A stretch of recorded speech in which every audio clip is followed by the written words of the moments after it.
All right, so last time we talked about light, and we talked about the fact that uh,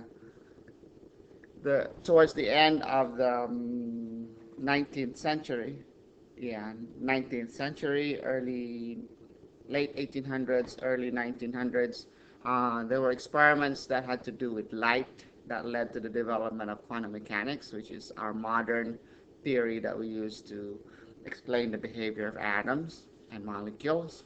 And we said that there are certain cases where light could be, classically, okay, light could be thought of as a wave, an electromagnetic wave, a disturbance that affects charged particles. So it's a force that affects charged particles. It's propagating through space. It's a repeating disturbance. And that we also said that the experiments that the anomalous experiments that they uh, found around that time led to the notion that you can only explain that light also behaves as though it were the energy from the light is available only in discrete or bundles or packets. Okay, so light, and so we can think of light as consisting of particles. Okay, and we call these particles photons. And we talked about the photoelectric effect in particular. Okay, so today let's talk about atomic and molecular spectra. This refers to light that's absorbed, how atoms and molecules absorb or produce light. Okay, so light is produced. When light is produced by atoms, okay, you can separate them into different wavelengths, so different colors, just like a rainbow. Just like if you pass light through a rainbow, you can split it into its colors. So light that's produced by atoms is called by an atom is called the atom's emission spectrum. So when an atom emits light, it's producing light. So if you separate it into the different wavelengths, then it's called the emission spectrum. We can also talk about an absorption spectrum. That's what we observe when we pass light through a sample and then examine what happens when the light emerges from the sample. Separate the light that emerges from the sample into different wavelengths. Okay? Let's visualize that. Okay. Let's imagine you have a light bulb right here. That's a light source. It produces light. You run the light through a prism. You split the light. You get a continuous band of colors, your typical rainbow Roy G. Biv. Okay? And this is typically what you'll observe. You'll observe what's called a continuous spectrum. Anytime that the source of the light, okay, has a high concentration of atoms, that means the light gets to bounce around a lot of atoms before it actually leaves the sample. What you end up getting is what's called a continuous spectrum. Okay, but if you were to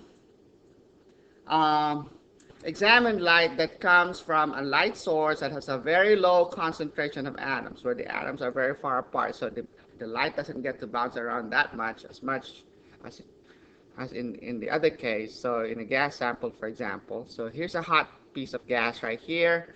The light that emerges from it, if it produces light, you bring it, you split it into its component wavelengths, you'll find something that looks like this. You see just some very bright lines, and in between those lines is hardly anything. It's just total darkness. Okay, what you have here is what you would call a line spectrum. So the other one you had earlier is called a continuous spectrum. Okay, now each atom or molecule has a unique spectrum. So for example, this is the characteristic spectrum that you'll find for hydrogen. So if you have a hydrogen atom, a collection of hydrogen atoms, and they produce light, this is what you'll see if you were to split the light into its component wavelengths, then this is what you'll see. Okay, so that's a unique spectrum for hydrogen. You can think of that as a fingerprint of the atom. Okay, so atoms, each different atom and molecule will have a characteristic fingerprint. So all hydrogen atoms will have this particular fingerprint, you can say. So that's the line spectrum. The atom is a fingerprint of the atom. That's how you can tell what's out there in outer space, by the way. You're basing it, nobody's ever been out there, but how do we know what sort of molecules or atoms are out there?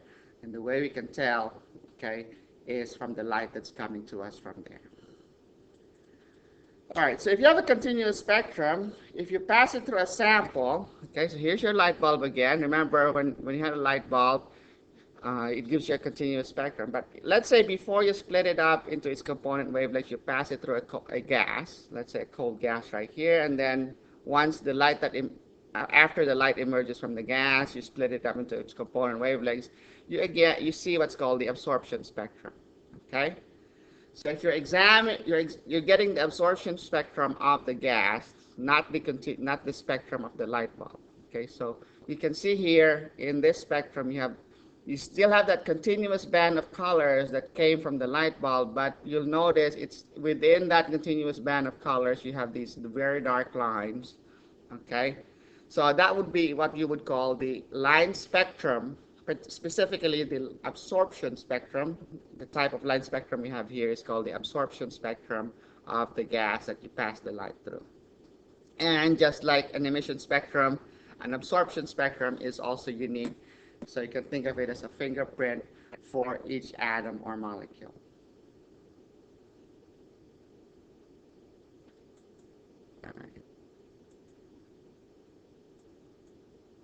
All right. So that phenomenon of line spectra for atoms and molecules is something that's well known at the time, but is something that's not easily explained. Okay, and so the explanation for the existence of line spectra came about when the idea of quantization was proposed by Niels Bohr. So Niels Bohr is a Danish physicist. So he proposed this, what we call a quantum explanation. When we say something is quantized, okay, right here's the word quantized. What we're saying is that it cannot just have any value. That means its values are restricted. So Bohr was able to explain the existence of line spectra, the observation of line spectra, by saying that you can explain this by thinking of atoms and molecules as having a restricted set of allowed energies. Okay, so he said the energy of atoms and molecules are quantized. They cannot just have any value. And so he said the way you explain line spectrum is this. If you assume that the energy levels are quantized for atoms and molecules, then the energy of the photon that is absorbed or released must also be quantized, because he said, okay, if these are, let's just say these are the two allowed energy levels, E1 and E2, okay? Just for simplicity. Okay. In general, an atom and a molecule will have numerous, okay, allowed energy levels. But let's say these are two of the allowed energy levels. Let's say the atom were to produce light. And let's say the atom in particular has this much energy equal to E2. Well, if we're to lose energy and drop down to energy E1, okay, the light that's produced is going to produce light, and the energy of the photon, so he said that a photon is going to be produced. The energy of the photon that's going to be produced is equal to E2 minus E1. Okay? Since the set of allowed energies for an atom is quantized, so these are uniquely defined for a particular atom. It's a unique characteristic of each atom or molecule. The kinds of photons that you get out of an atom or a molecule depends on what that atom or molecule is. So it depends on what the allowed energies are for the atom or the molecule. Okay, so because there are restrictions in the in the energy levels, the differences between an upper energy level and a lower energy level would also be restricted. So the values of E photon would also be restricted. But what did we say about the photon energy before? It's related to the wavelength or frequency of the light. So it's related to what we perceive as the color of the light. And so we only get to see certain specific colors of light coming out of your atom. Okay, so the wavelength, okay, if you remember, E photon is equal to hc over lambda. So that means the wavelengths that you'll observe would be equal to hc over E photon.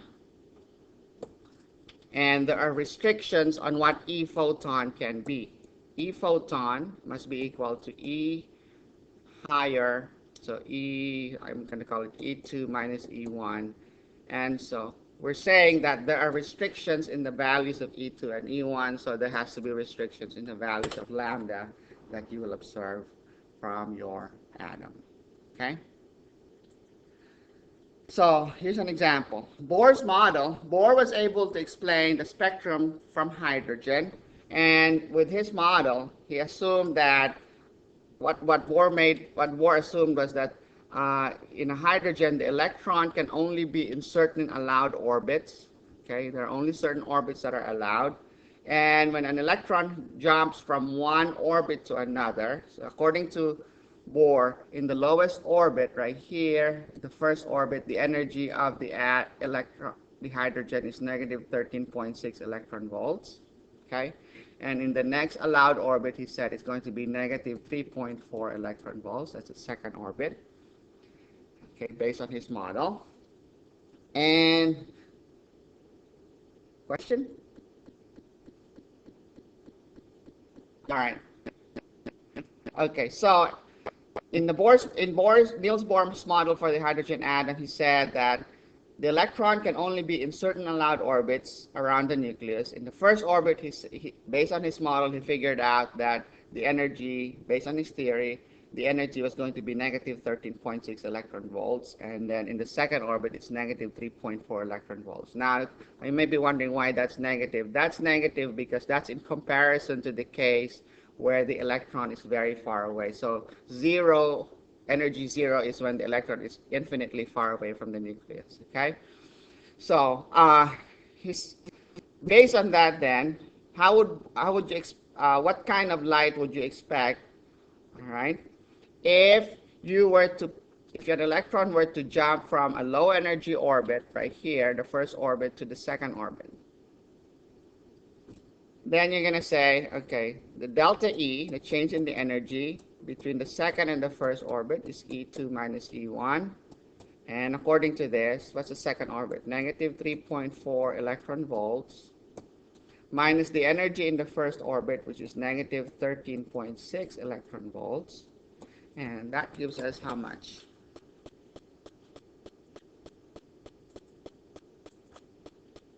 Okay, negative 3.4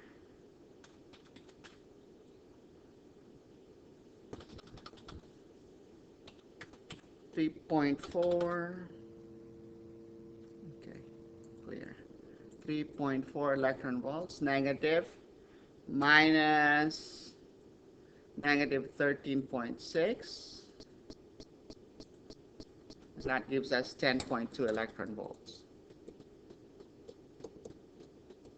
So what Bohr is saying is, based on his model for a hydrogen atom, in order for an electron, okay, to jump from the first orbit to the second orbit, okay, he said that electron must absorb light with a photon with an energy of 10.2 electron volts. Okay, so we say, to excite, the word, by the way, to add to your vocabulary, is to gain energy means to get excited. So in order for a hydrogen atom to get excited from negative 13.6 electron volts to negative 3.4 electron volts, from the first orbit to the second orbit, the wavelength of light that it has to absorb would be, you can calculate that to be 122 nanometers. Why is that? Because that would be the wavelength corresponding to 10.2 electron volts. How do we figure that out? Let me go back here. So we said it's 10.2 electron volts, right? So that's going to be the energy of the photon. 10.2 electron volts times, change that to joules. 1 electron volt is 1.602 times 10 to the negative 19 joules. Electron volt cancels out. That gives us,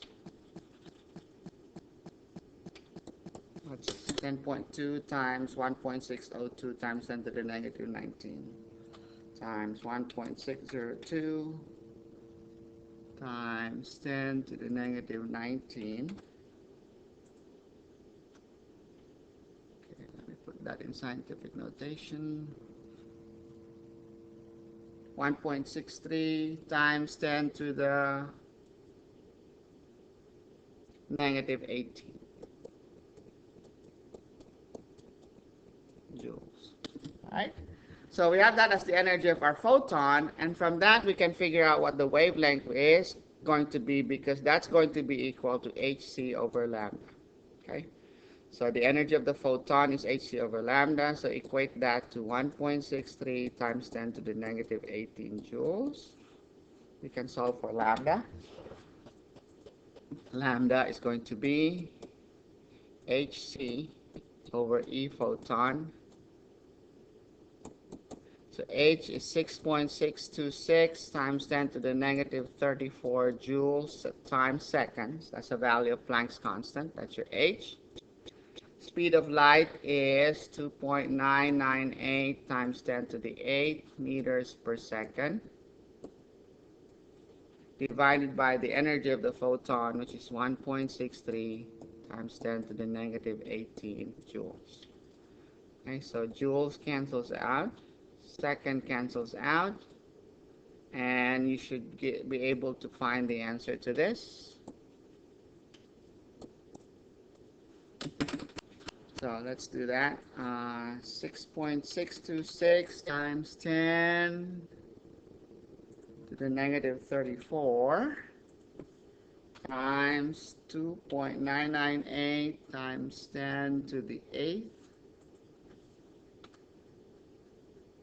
1.21, okay, divided by 1.63 times 10 to the negative 18 is 1.21 times 10 to the negative 7.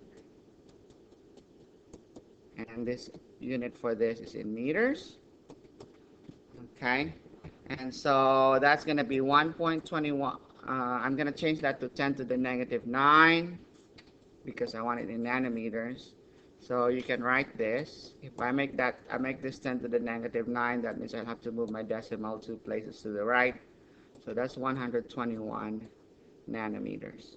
Okay, a nanometer, if you recall, is 10 to the negative 9 meters.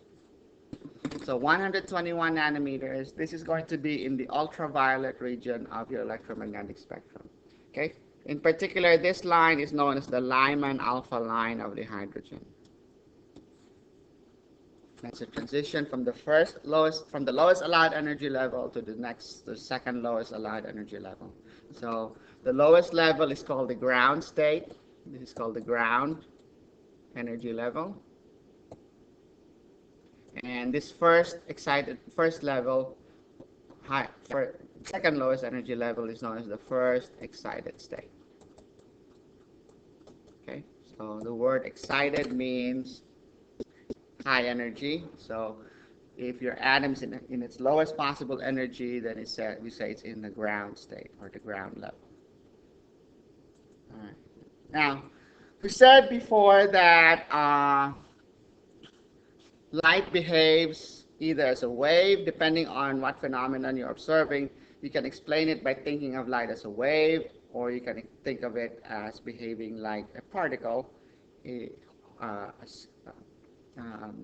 stream of photons. Okay. In the case, for example, of the photoelectric effect and atomic and molecular spectra, we can explain those phenomena by thinking of light as a stream of particles, photons. Now, diffraction is one of those experiments, one of those phenomena, behavior of light, where you can explain it by the only way you can explain it by thinking of light as being made up of waves. Diffraction is, in fact, you can think of diffraction as the bending of waves as they pass through a barrier. So let's say you were to pass light through a little slit. Okay, so I have some light over here, pass it through a little slit, and pass the light through there. Let me just, so let's say I've got a slit right here, a little tiny slit over here, and then I have a light bulb right here. I'm gonna pass light through it. Okay, this is what you'll see, okay, on the other side, okay, and where the light is brightest, here you have a plot of the intensity of the light at the detector. So you can see it's very bright in the middle, and you'll notice these oscillations to the side. So there's a bright spot, and then there's a dark spot, and then there's another bright spot, not quite as bright as the middle one, but it's that pattern right there that you see. That's called a diffraction pattern. Okay, so this theta right here is the angle of the path from the slit to angle between the direct path and the bent path coming out of your slit. Okay, so you have your slit over here. So this is a diffraction pattern. This is something that you can only observe, you can only explain if you think of light as a wave. Okay, and the way you explain this is by bending the waves. By bending the waves as it passes through a slit, you're changing the phase of the wave. You're displacing your wave so that when they reach your detector over here, in some of these cases where it's completely dark, you have what's called destructive interference of the wave. So if you have this wave right here, okay, and this wave over here, when they hit the wall, okay, these two cancel each other out, and so you have that dark spot. So, and then when you have what's called constructive interference, so when they hit the wall, if the wave, we say, are in sync or in phase, then you get those really bright spots in your diffraction pattern. Okay?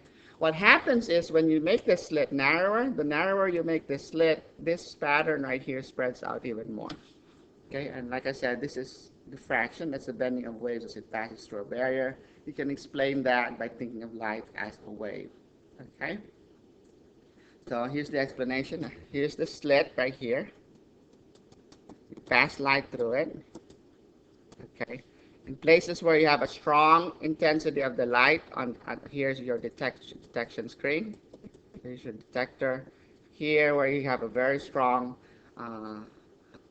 you have a very bright light, you have what's called constructive interference. And when you have here, what you have here in a dark spot right here, low intensity, you have destructive interference.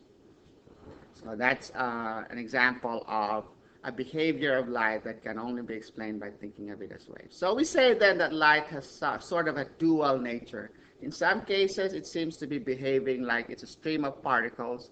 Okay, in other cases, it seems to be behaving as though it's a wave. So we say light has a dual nature. So the phrase wave-particle duality refers to the fact that light, which we normally consider as a wave, we used to consider as a wave, sometimes behave as though it's a stream of particles. So it either behaves as a wave or as a stream of particles. Okay?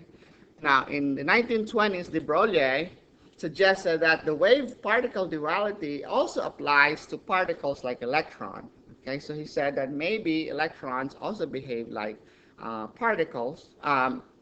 Electrons, which we normally think of as waves, also behave electrons, which we normally think of as particles, also behave like waves, that they might have a wavelength associated with it. Okay, nature tends to be symmetrical, so things that we normally think of as waves behave like particles, then maybe things we normally think of as particles also behave like waves. And so he said that the wavelength of an electron or particle is equal to h over p, where p is the momentum. So p is just mass times the velocity of your particle, or the speed. Okay, so lambda is h over the momentum, and momentum is just mass times speed. So what he's saying is that the higher the momentum, the shorter the wavelength. So you can see the bigger your denominator here, the faster your electron moves, the shorter its wavelength is. Okay, so that hypothesis by de Broglie was ultimately confirmed by experiments done by Davidson and Germer, and so they were able to use get a beam of electrons to get diffracted from a crystal.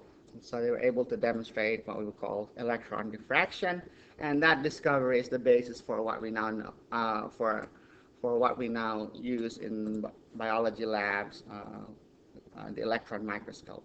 Okay, so electrons are behaving as if they were just like light. Okay, so they have a dual nature. All right, so based on de Broglie's hypothesis, de Broglie's equation, what would be the wavelength of a 1 kilogram object moving at 1 meter per second? So the de Broglie wavelength is h over p, right? So, or h over mass times the speed.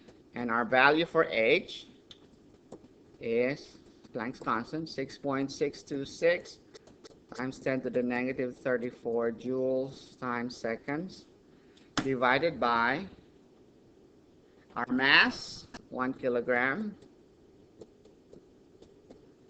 and our speed is 1 meter per second.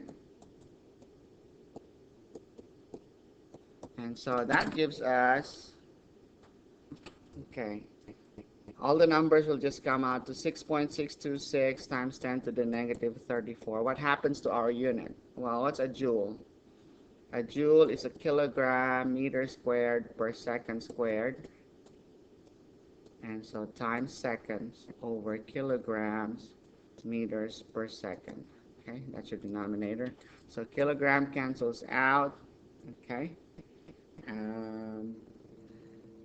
Second to squared and second to the negative 1 down here will cancel out.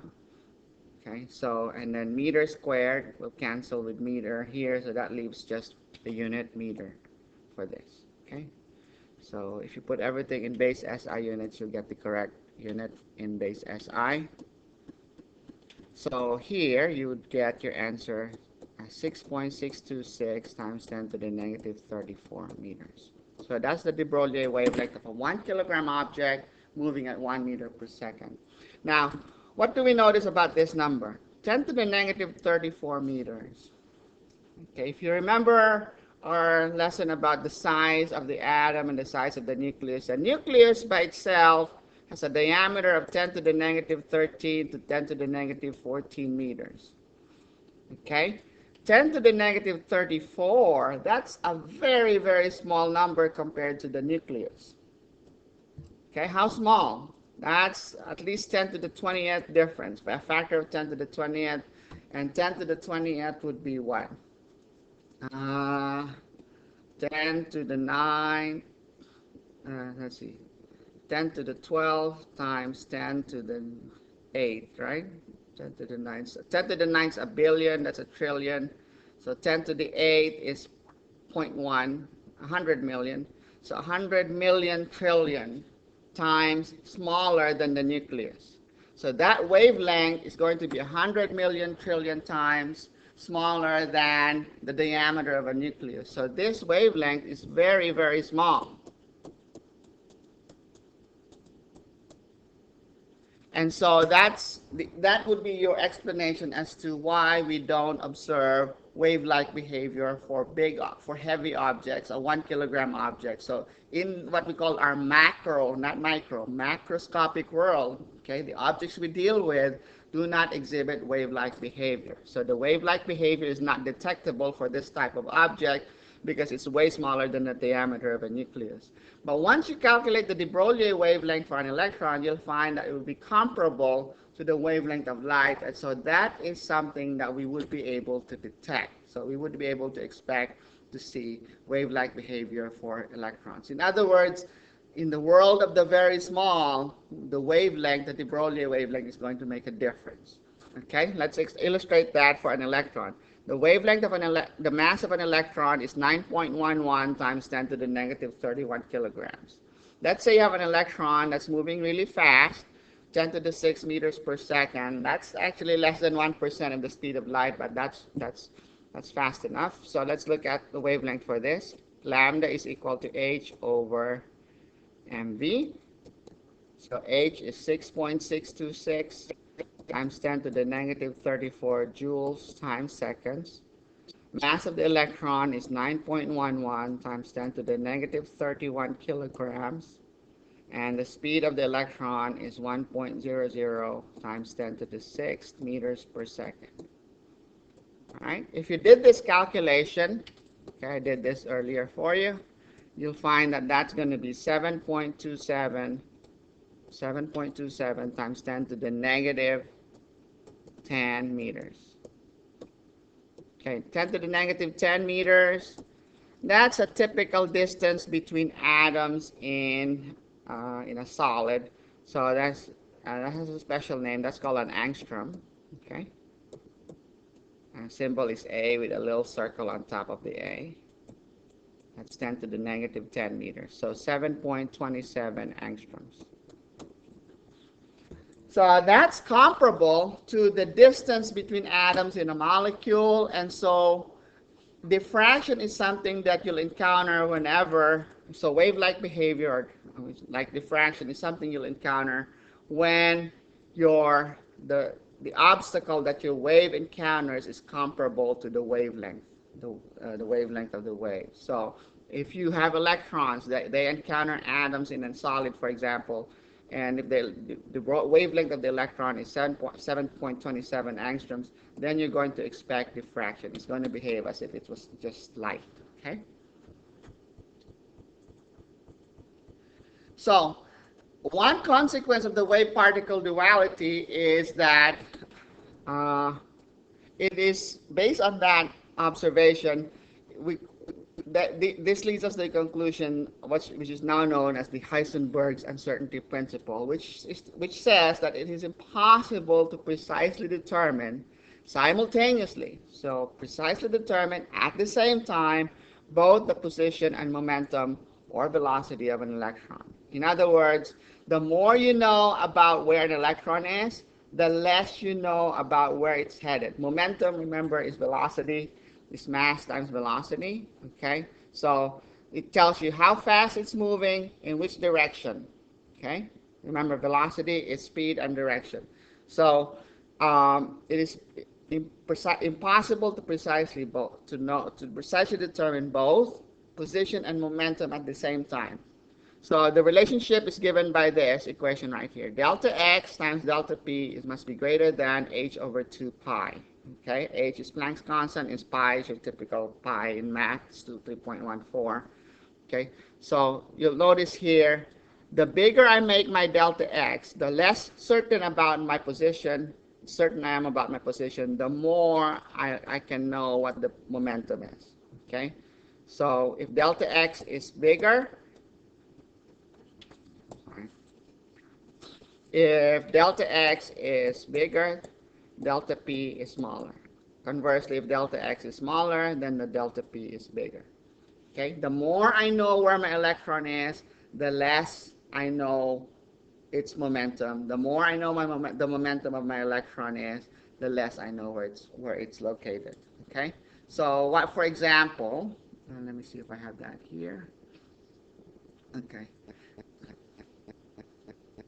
Let's say you were to try to precisely locate an electron by passing a beam of electrons through a slit. Okay, so let's imagine we have a slit.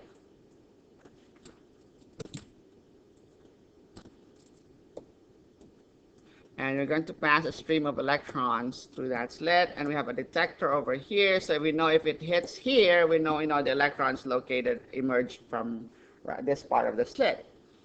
Okay, what happens is, because the electrons behave like a wave, the more you make this slit narrower, the more you're trying to pinpoint where the electron is. The electron that emerges would have to be moving there, going through that part of the slit, so you sort of know where the location of the electron is. The better you know, so the width of this slit, okay, would be your delta x, the uncertainty in the position of the electron. The narrower you make this slit, what happens to the intensity pattern over here? This thing gets wider. The less you know about which way it's headed, okay? So it's gonna, you're going to change the momentum of, you're gonna increase the uncertainty in the momentum of your electron. So that's one illustration of the uncertainty principle. There's a very nice lecture on this on one of the Yale courses that you'll find on YouTube. Let me see if I can search for that for you, so you can watch that video. It really explains it very well. Let me see, YouTube. Let me do a search. Just do a search for Yale courses, quantum mechanics. Okay, and here, lecture number 19, the key experiments of quantum mechanics. I'm gonna put this on your Moodle site, and so this particular lecture. This is a particular lecture that talks about wave-particle duality. This is a very nice lecture, very well explained, and very detailed compared to what I just did. All right, so I would suggest you watch that video. I'll put that link on your free Moodle site. Okay. All right. So quantum theory then, okay, is, like I said, what emerged out of these experiments, out of this anomalous phenomena in the late 19th century, early 20th century. And so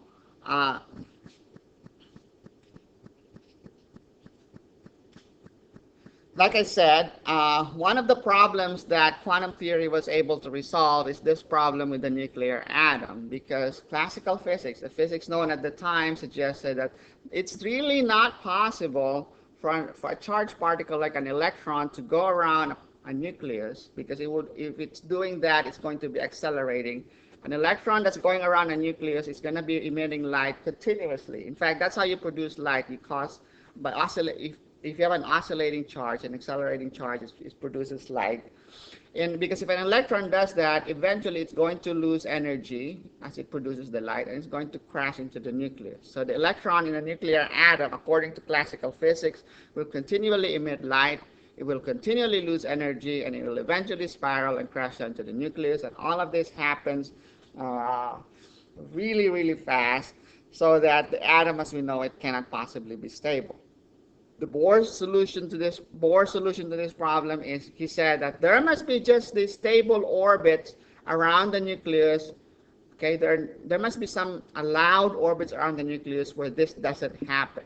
So according to Bohr, we can explain this by making the assumption that there are stable orbits around the nucleus, and these orbits, the energy of the electron is quantized.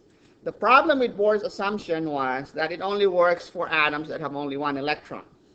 And it cannot explain finer details about the spectrum of the atoms.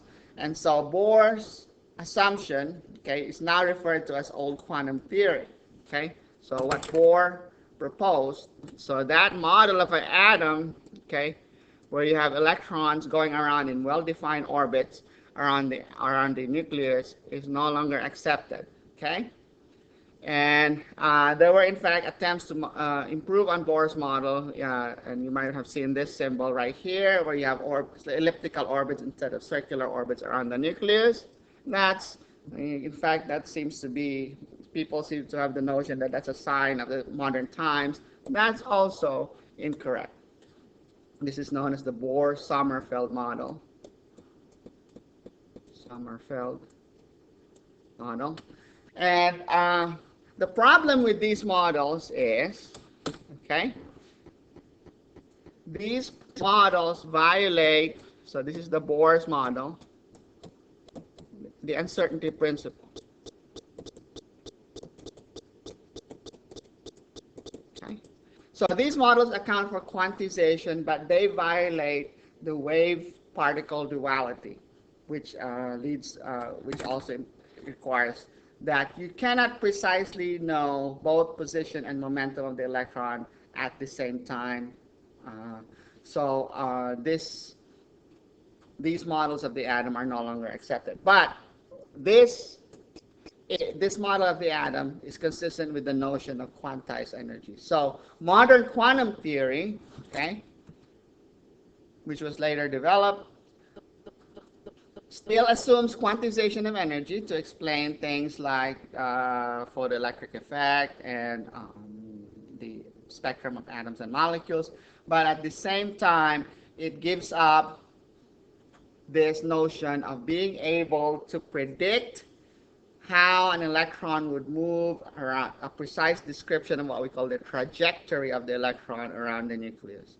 Okay? So in other words, in modern quantum theory, we have to give up the notion of being able to track an electron precisely. Okay, so you cannot precisely locate an electron around the atom, and so we can only talk about probabilities. And so what we do in quantum mechanics is we describe electrons in terms of functions that if you were to plot them, they would resemble waves. So this is quantum mechanics. It's also known as wave mechanics. So we have what's called a wave mechanical description of electrons in atoms. Okay. So in quantum mechanics, okay, quantum mechanics basically takes into account quantization of energy, and it takes into account Heisenberg's uncertainty principle. And what Heisenberg, like I said, Heisenberg's principle basically says that the classical prediction is wrong. Nature will not allow you to predict exactly how the electron will move. Okay, so all these other experiments plus the nuclear model of the atom requires us to come up with a new theory, and they did this a century ago, and that theory is quantum mechanics. Quantum mechanics is a probabilistic theory, you say, because you can only talk about probabilities. In other words, what's the likelihood that the electron might be here or here or here or here. You cannot talk about where the electron is going to be moving, at what speed, and what direction is it going to be moving. All of that information is that nature doesn't allow you to know. Okay, the only thing nature allows you to know is what's the likelihood that you might find the electron here, what's the probability. So it's a probabilistic theory. Whereas classical mechanics, Newton's laws, is what you would call a deterministic theory. It tells you exactly where the electron is going to be, at what speed it's moving, in what direction it's moving. That type of information is not available in quantum mechanics. Nature, according to quantum mechanics, we assume that nature doesn't allow you to do that. Okay? All right, so let's just do a quick review of the topics we covered in this lessons. This is a review of the photoelectric effect right here, this question. Let's say you have a metallic surface with a work function of 2.3 electron volts. That's your work function. And you were to expose it to light. And what would cause an electron to get ejected? What would be the photon energy that would cause an electron to get ejected? Light that has photon energy of 2.1 electron volts, or light that has a photon energy of 2.5 electron volts?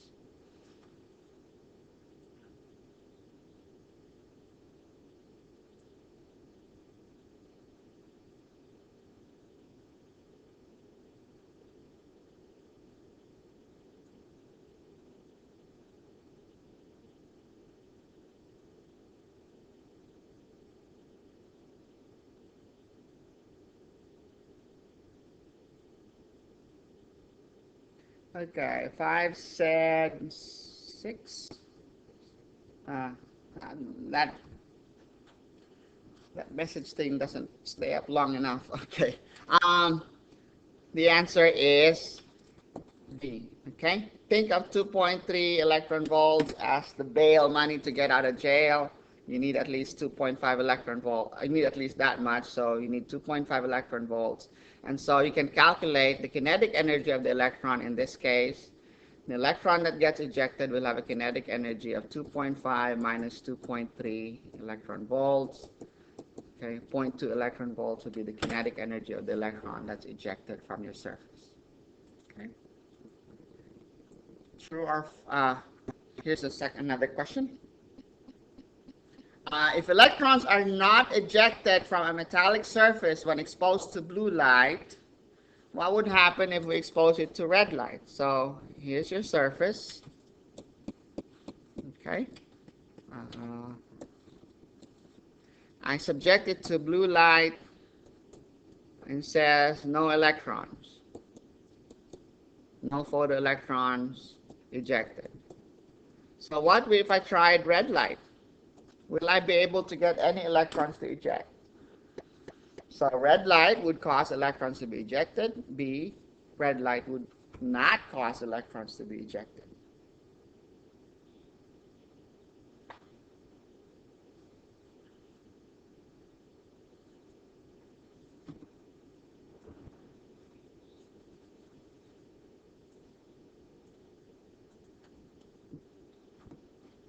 You have to remember your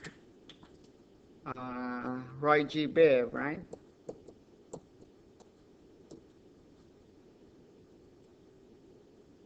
This is short wavelength here, long wavelength on the red end. This is short wavelength is low, high frequency, right? High frequency. This is low frequency. The correct answer is, okay, low let's see. High frequency, so high photon energy over here. And this is low photon energy. Okay. So red light has even less energy than blue light. Okay. Low photon energy here. If blue light can't do it, then red light can't do it either. Okay? So if you can't get electrons out using blue light, then you need something that is more energetic in terms of photons than blue light. So you might try ultraviolet radiation or X-rays, but red light has a much lower energy per photon than blue light. So the correct answer is B. No electrons will be ejected. If red can't do it, blue can't do it either. Okay? Let's try this one. You have a metallic surface with a work function of 2.5 electron volts. Okay? Exposed to light, and the light has a photon energy of 2.8 electron volts. What's the maximum kinetic energy of the electrons? So it will cause an electron, sorry. It will cause an electron to get ejected. What's the kinetic energy of the electron? Maximum.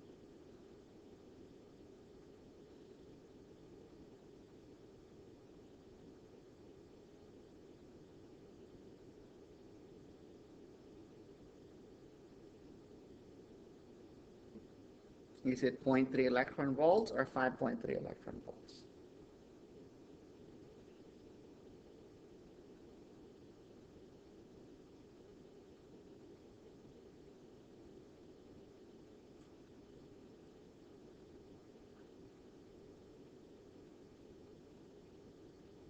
Very good, 0.3 electron volts. Okay, 2.5 is what you need just to pry the electron off the surface. To give it enough energy to leave the surface, you need at least 2.5 electron volts. So if you have 2.8, you have enough. The remaining energy, 0.3, becomes kinetic energy of the electron.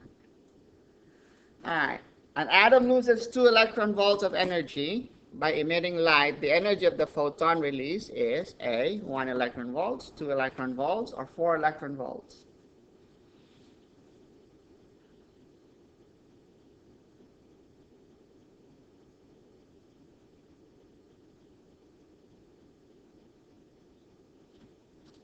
So it goes from a high energy to a low energy. It drops down by 2 electron volts, minus 2 electron volts. That will be the light that's produced. What's the energy of the photon that's produced?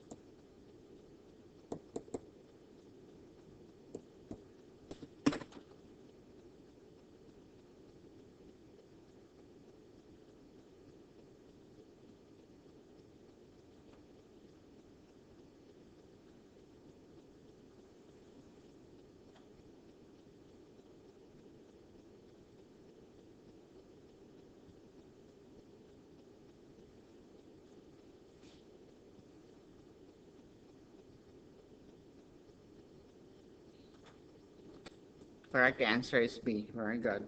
Whatever the energy lost by the atom is, that is carried away by the photon. Okay? So 2 electron volts. This one, I'll leave this up to you to figure out. Will photoelectrons be ejected if we shine a 300 nanometer radiation on a piece of metal with a work function of 4.5 electron volts? So the metal has a work function of 4.5 electron volt. You shine 300 nanometers on it. What would you have to do? You have to calculate the energy of the photon, which is hc over lambda. Okay? Make sure when you plug in your lambda, you change that to meters.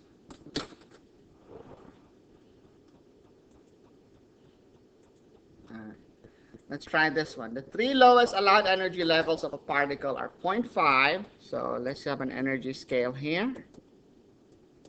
The lowest energy is 0.5. 0.5 electron volts. The next lowest energy is 1.5 electron volts. And the next lowest energy is 2.5 electron volts. Let's say a particle happens to have an energy of 0.5 electron volts. it will not absorb a photon that has an energy of 0.5, 1, or 2 electron volts. So let's say a photon comes along and hits that particle. So which of these photons will not be absorbed by, cannot be absorbed by your particle?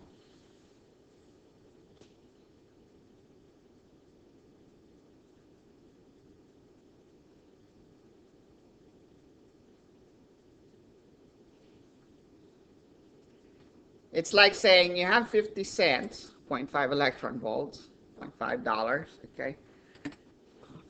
Okay? You're allowed to have $1.50, you're allowed to have $2.50. So if somebody comes along and gives you 50 cents, $1 or $2, which of these can you not accept?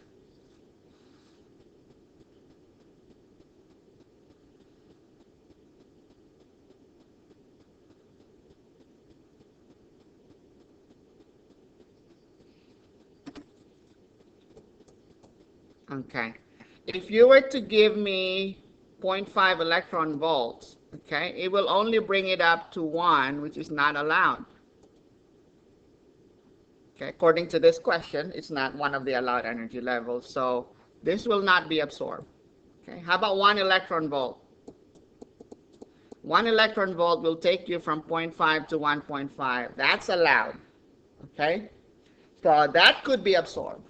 It doesn't have to be absorbed. There may be other restrictions, but which we call selection rules. But that is allowed as far as the what we call the Bohr frequency condition is concerned. The Bohr frequency condition, which says delta E must be equal to the E photon, okay, which is equal to h nu, right?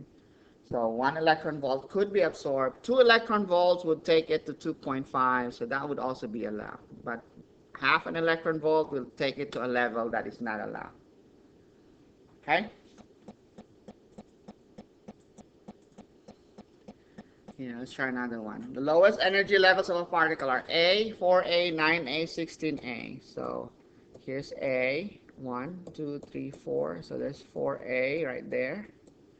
5, 6, 7, 8, 9. So there's 9A over there. 10, 11, 12, 13, 14, 15, 16. 16A's over here. Let's say those are the lowest allowed levels for a particle.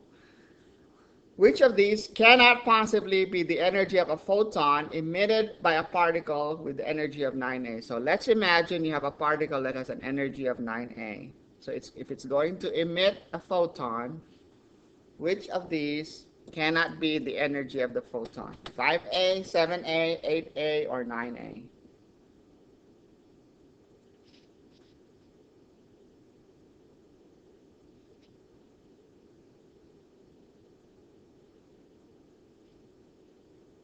It's like saying you're on the 9th floor, you're only allowed to go up to the 16th floor or down to the 4th floor or the 1st floor.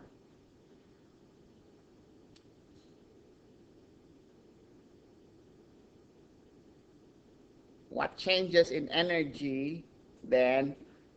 What change in energy is not allowed? D? Yeah, you cannot go to 0, right? That's not allowed. So D is correct. 8A could be allowed. You can go to the 1st floor, right? From 9A to A, that's a difference of 8A. 7A is not allowed either. So B is also a correct answer. From 9A to 7A, 9A minus 7A, that would take you to 2A. That's not an allowed level. So B is correct. D is correct. 5A is allowed. You can go from 9 to 4. That's a drop of 5A. So 5A is allowed. Okay? So these are the 2 correct answers. These are not allowed. 8A is allowed. 5A is allowed.